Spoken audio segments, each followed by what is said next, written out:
Welcome. This is going to be a short run through of the new version 2 Business Hangouts app. This is the opening screen of the planner. As you can see, it's mostly self-explanatory.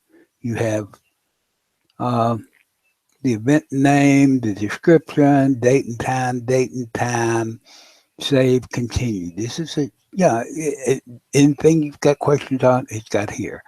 There are some more options, and those can be seen here.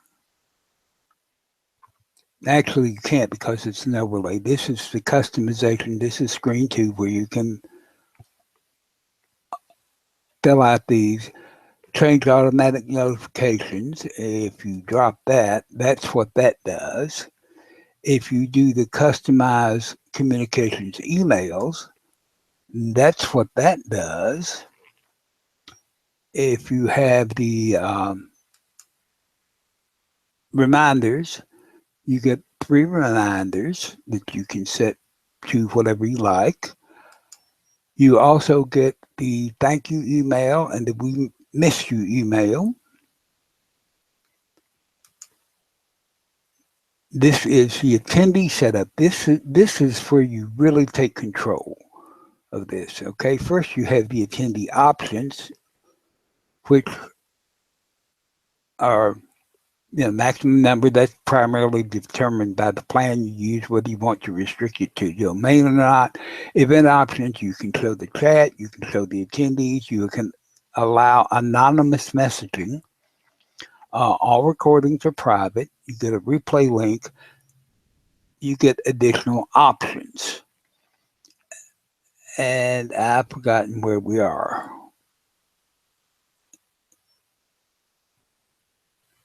This should be the next screen to bring up the additional options. Yes, there's the additional options. You get automatic attendee pre-registration. I recommend that only be used if you have a set regular panel that comes on. You can pre-register them so they don't have to go through the whole thing. Most of the time you want to keep track of registration so that you can collect the emails for future mailing lists or whatever. You get a list of validated event attendees, and you get to manage the attendees where you can take them from visitor to participant or to moderator. We'll go through each of these in a more detailed fashion in other videos. Like I said, this is just going to be a very quick overview of the planner itself. So then moving on to the next section, the event setup page, you have the event page options, which look like this. There's more above and more below, but basically it gives you the choice of signing in with Google, Twitter, LinkedIn, Facebook, or email. I recommend against not allowing sign-in by just an email because they are not validated. You can put any email address and it lets you in. And it may allow a troublemaker, and it's just better to require something from where they are already registered with the Google or Facebook or LinkedIn or Twitter. And you get to set your text colors and your logos and your background, basically your general customization thing. Once you set up your thing, this is what your page will look like once you have created your event. Of course, you can modify this background and your text, whatever. And then you'll notice the new buttons that look more like buttons than the previous one.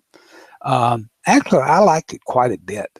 And then we have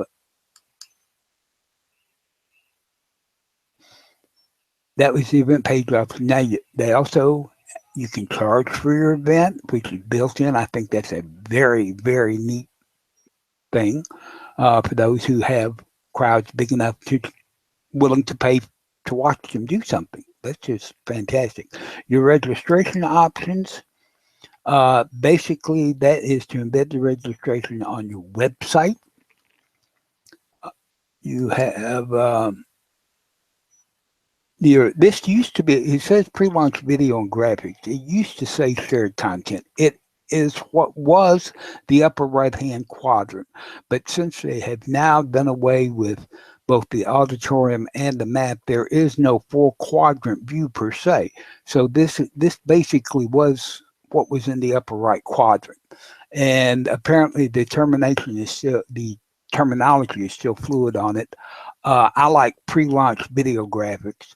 Although shared content is already a known thing, even though a lot of people don't know it was in the upper right-hand quadrant, they do know the meaning of shared content. So we're going to watch closely to see exactly how that terminology plays out. And then last but not least, this is when you have finished your setup. It says you're in setup. It gives you the event link. You can click by going live here. You can share it via email, Google, LinkedIn, Facebook, Twitter. Use the widget code below to add to your website or app and allow your users to register for your event directly. That's a very neat little thing. And it gives you this little thing. And basically, that is the wrap up on what the new planner looks like. We will go into more detail because tomorrow we will probably be doing our user-to-user on the new interface. And those of you who join us tomorrow will see what it looks like from inside the film strip. For the viewers outside the film strip, they will not see a lot of difference. Right now, the host and moderators will see the difference more than others. The film strip participants will also notice a difference. The viewers outside the film strip won't notice a thing. So I'm going to stop this broadcast now, and we urge you to join us in the user-to-user live sessions, 10:30 a.m. Central and 8 p.m. Central, Monday through Thursday. On Friday, we are on at noon Central and 8 p.m. Central. Thank you. I'm now going to stop the broadcast.